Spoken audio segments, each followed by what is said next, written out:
नमस्ते दोस्तों। आप सभी का स्वागत है मेरी जीवन कहानी में। मैं अनीता हूँ और आज मैं आपको अपने जीवन का एक ऐसा अध्याय सुनाने जा रही हूँ जिसे किसी और से कभी नहीं बांटा। दोस्तों, मैं अब तक 2 शादी कर चुकी हूँ। मेरी पहली शादी बस 21 साल की उम्र में हुई थी। मेरे पति का नाम रोहित था। रोहित से मिलकर ऐसा लगा था जैसे जिंदगी सजने लगी हो। लेकिन हमारे सुहाग के मात्र 6 महीने बाद ही एक भयानक कार दुर्घटना में मैं उन्हें हमेशा के लिए खो बैठी। जिस उम्र में लड़कियां अपने सपनों के महल सजाती हैं, मैं विधवा के काले कपड़ों में सिमट गई। घर वालों के लिए मैं सिर्फ एक बोझ बन गई थी। 2 साल बीते, मेरे आंसू सूखे नहीं थे कि परिवार वालों ने मेरी दूसरी शादी करने का फैसला किया। मेरे दूसरे पति का नाम राजेश है। राजेश मेरा पति, जो उम्र में मुझसे 24 साल बड़े थे।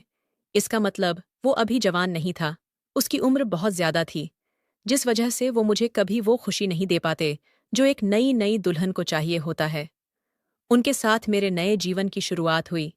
एक प्रतिष्ठित व्यापारी, बड़ा बंगला, पैसे की कोई कमी नहीं, लेकिन मेरी आत्मा के खाली कोनों को भरने वाला कोई नहीं था। मेरी माँ हमेशा कहती, अनीता बेटी, तुम्हारे लिए तो भाग्यशाली हो कि राजेश जी जैसे अच्छे घराने में दूसरी शादी हो गई। लेकिन वो क्या जाने कि सोने के पिंजरे में भी पंछी घुटन महसूस करता है। राजेश मेरा पति अक्सर काम में व्यस्त रहते।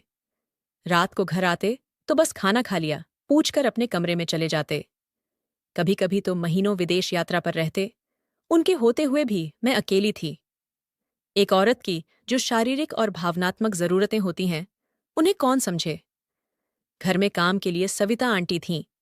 वो सब काम संभालती थीं और मैं अपने खाली समय में सिर्फ टीवी सीरियल देखकर या फोन पर फिल्में देखकर अपना मन बहलाती। जिंदगी ऐसे ही चल रही थी जब अचानक सब कुछ बदल गया।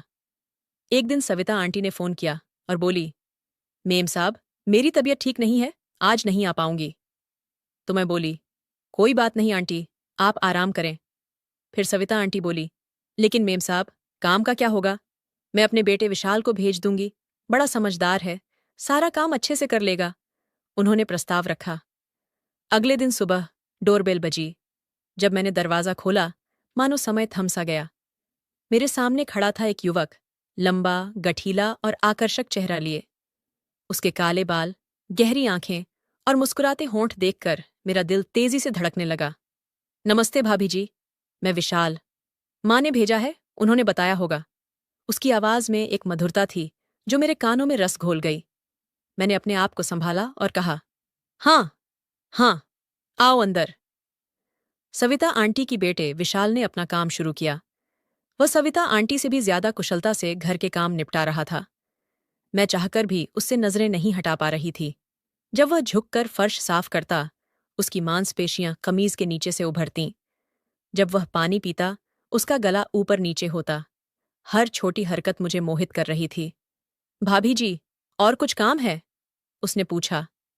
नहीं, मैंने हकलाते हुए कहा और फिर अपने आप को संभालते हुए बोली, तुम्हें पता है विशाल, तुम्हारी माँ तो कभी इतनी जल्दी काम खत्म नहीं करती थीं। विशाल मुस्कुराया। मैंने खूब मेहनत की है भाभी जी। माँ ने सिखाया है कि अपने मालिक को हमेशा खुश रखो। उसके शब्दों ने मेरे मन में कुछ उत्तेजक विचार जगा दिए, लेकिन मैंने अपने आप को रोका। धीरे धीरे विशाल रोज आने लगा। सविता आंटी की तबीयत में सुधार नहीं हो रहा था। मेरे लिए ये आशीर्वाद था।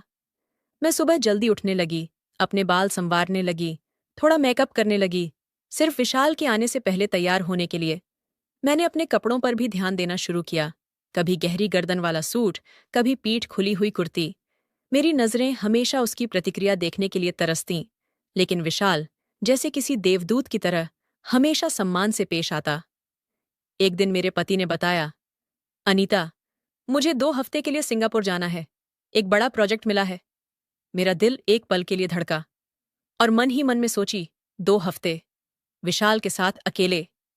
मेरे पति ने आगे कहा, वैसे यह लड़का विशाल कैसा है? सविता आंटी के बेटे के बारे में तुमने बताया था। मैंने अपनी भावनाओं को छिपाते हुए कहा, हाँ, बहुत अच्छा काम करता है, सारा घर चमका देता है। मेरे पति राजेश ने मुझे देखकर कहा, अकेली रहोगी इसलिए थोड़ा चिंता है, पर यह लड़का है तो कोई डर नहीं। उस रात मैं सो नहीं पाई। मेरे पति के जाने के बाद क्या होगा, इसी सोच में डूबी रही। अगले हफ्ते मेरे पति चले गए। पहली बार मुझे उनके जाने का दुहक नहीं था। विशाल आया और उसने घर के काम में लग गया। मैंने उसे अपनी ओर आकर्षित करने के लिए हर तरीके आजमाए।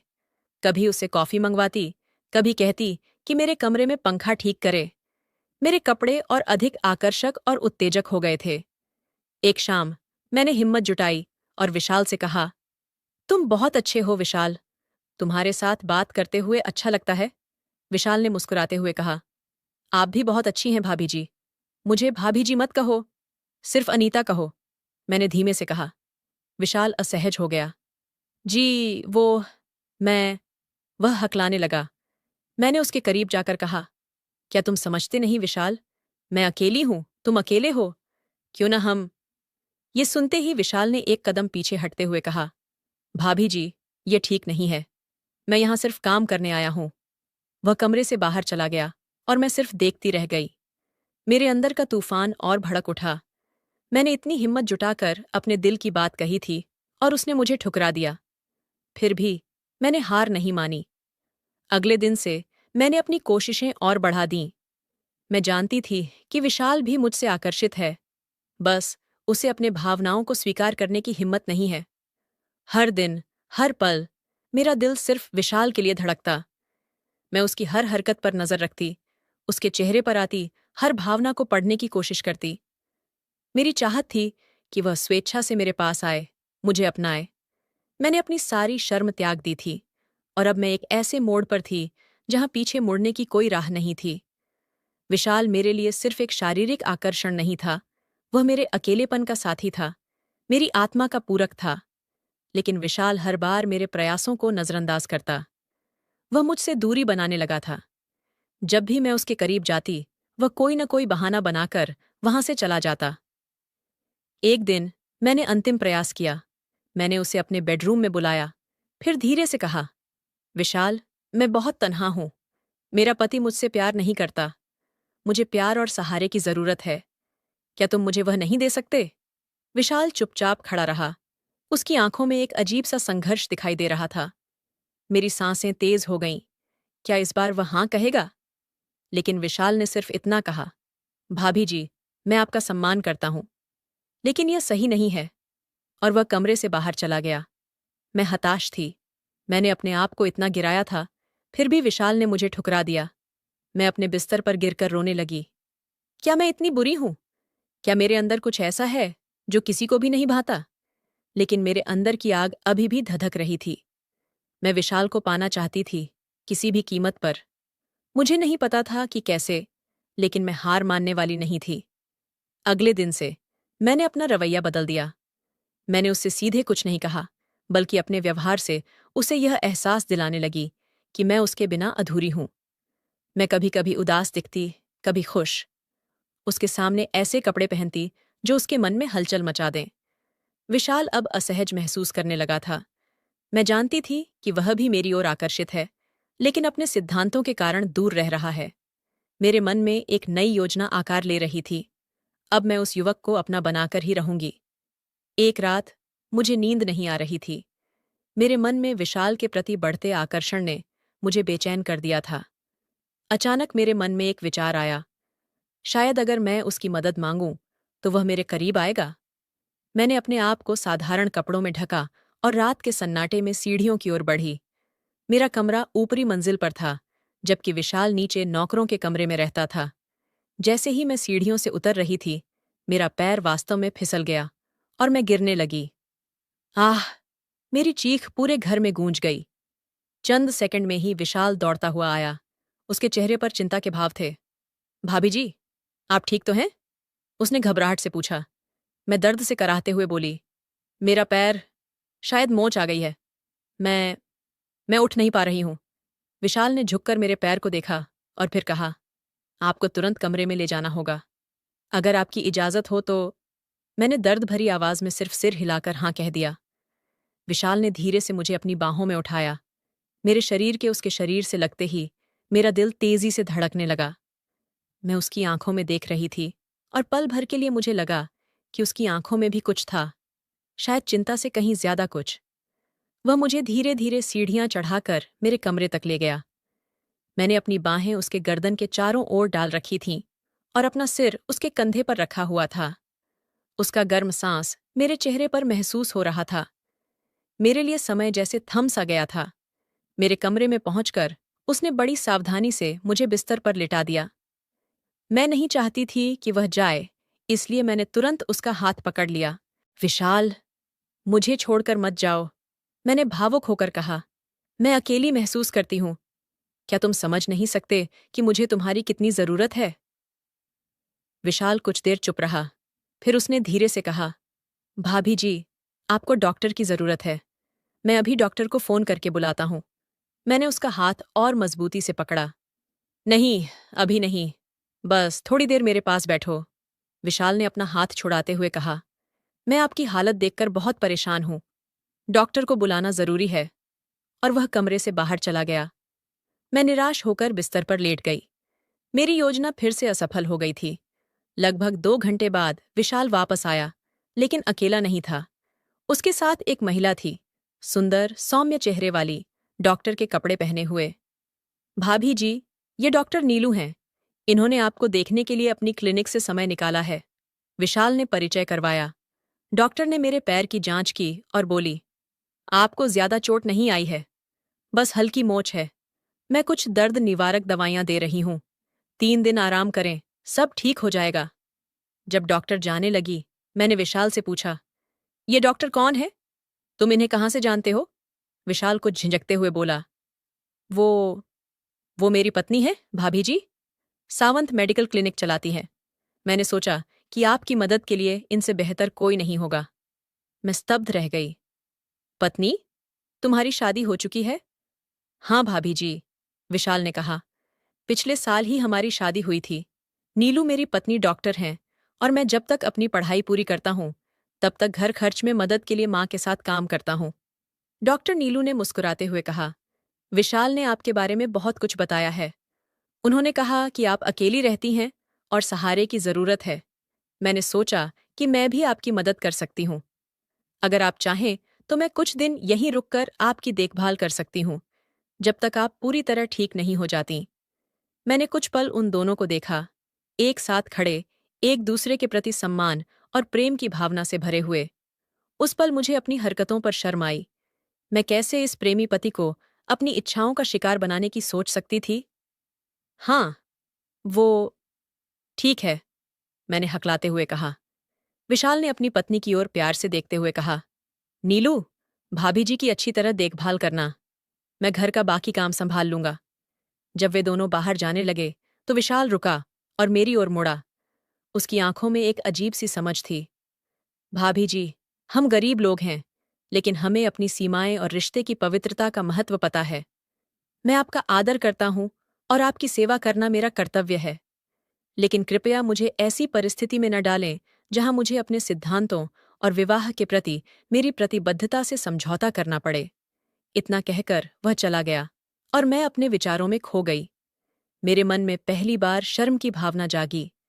मैंने अपने अकेलेपन और अतृप्त इच्छाओं के कारण एक ईमानदार इंसान के परिवार को तोड़ने की कोशिश की थी। अगले कुछ दिनों में नीलू ने मेरी देखभाल की। हम दोनों बातें करती और धीरे धीरे मैंने उससे दोस्ती कर ली। उसने मुझे बताया कि कैसे विशाल ने अपनी पढ़ाई जारी रखने के लिए दिन रात मेहनत की और कैसे वह डॉक्टर बनने के सपने को पूरा करने में उसकी मदद कर रही थी। एक दिन जब हम दोनों अकेले थे, तो नीलू ने मुझसे पूछा, अनीता जी, क्या आप सच में खुश हैं? मैं चौंक गई। मतलब? मैं देख सकती हूं कि आपकी आंखों में एक खालीपन है। मुझे विशाल ने बताया कि आपके पति अक्सर बाहर रहते हैं और आप अकेली हो जाती हैं। मेरी आंखों में आंसू आ गए। नीलू, मुझे नहीं पता। मैं दिखावे के लिए खुश रहती हूँ, लेकिन अंदर से मैं टूट चुकी हूँ। जीवन में प्यार और साथ की चाहत हर किसी को होती है ना? नीलू ने मेरा हाथ पकड़ा। हाँ, लेकिन कभी कभी हमें खुशी खोजने के लिए अपना रास्ता बदलना पड़ता है। शायद आपको अपने पति से बात करनी चाहिए या फिर कोई ऐसा शौक अपनाना चाहिए जो आपको आनंद दे। उसकी बातों ने मुझे सोचने पर मजबूर कर दिया। जब मेरे पति विदेश से लौटे, तो मैंने उनसे अपने दिल की बात कहने का साहस जुटाया।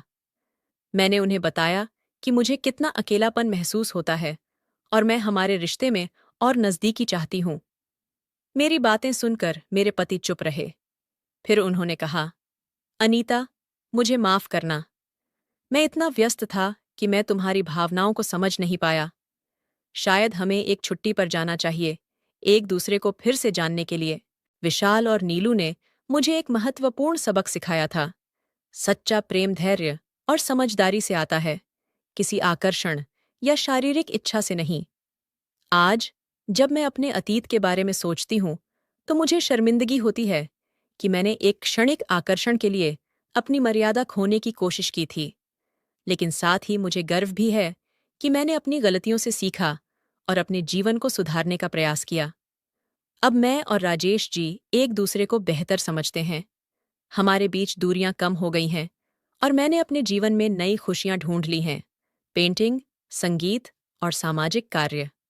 विशाल और नीलू अब भी हमारे जीवन का हिस्सा हैं। नीलू मेरी अच्छी दोस्त बन गई है और विशाल अब हमारे घर में पूर्णकालिक काम नहीं करता, बल्कि मेडिकल की पढ़ाई कर रहा है, जिसमें राजेश जी ने उसकी मदद की है। जीवन में प्यार कई रूपों में आता है। कभी कभी हमें बस अपनी आंखें खोलकर देखने की जरूरत होती है कि वह हमारे आसपास ही है। तो दोस्तों, यह थी मेरी कहानी, एक अधूरी प्यास की कहानी, जिसने मुझे जीवन का महत्वपूर्ण पाठ सिखाया। हर इच्छा पूरी नहीं होती, लेकिन हर अधूरी इच्छा एक नई शुरुआत का मौका दे सकती है। तो दोस्तों, आपको यह कहानी कैसी लगी? कृपया अपने विचार साझा करें। अगर आपको यह कहानी पसंद आई, तो इसे लाइक और शेयर करें। ऐसी ही और कहानियों के लिए हमारे चैनल को सब्सक्राइब करें और बेल आइकन दबाना न भूलें। धन्यवाद।